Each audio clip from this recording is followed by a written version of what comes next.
So another question you have to address is the negatives of imperialism. So we'll start here with the motives. Talking about the three G's: gold, God, and greed.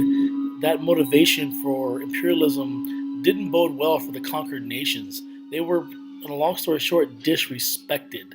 Their resources here were exploited, taken away from them. A lot of the Europeans would say, "Well, you guys aren't making factories and really using your resources to their full advantage, so we have the right to take them." So their land was taken because they were. It was seen as if they weren't doing anything with them. I mean, social Darwinism is another kind of a negative because social Darwinism is where you have these Europeans, these conquered people, were looked down upon by the Europeans. That can't be a bad way. Their religion, European religion, Christianity, was forced upon a lot of conquered peoples and was used almost like a guilt trip to get them to go along with what the Europeans wanted.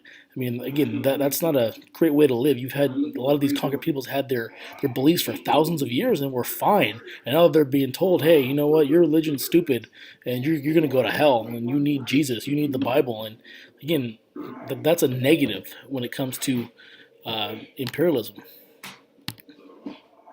Again, they had no chance in these fights. Many of them died not only because of a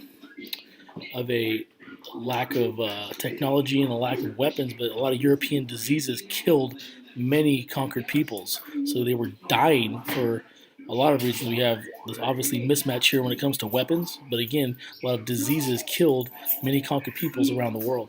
When it came to Africa, here's a good example you can use. A huge negative, as the European countries were carving Africa up and taking their own pieces, the Africans were not allowed. They were not allowed to have a say in how their land would be divided up. It was very disrespectful. Another huge negative of imperialism.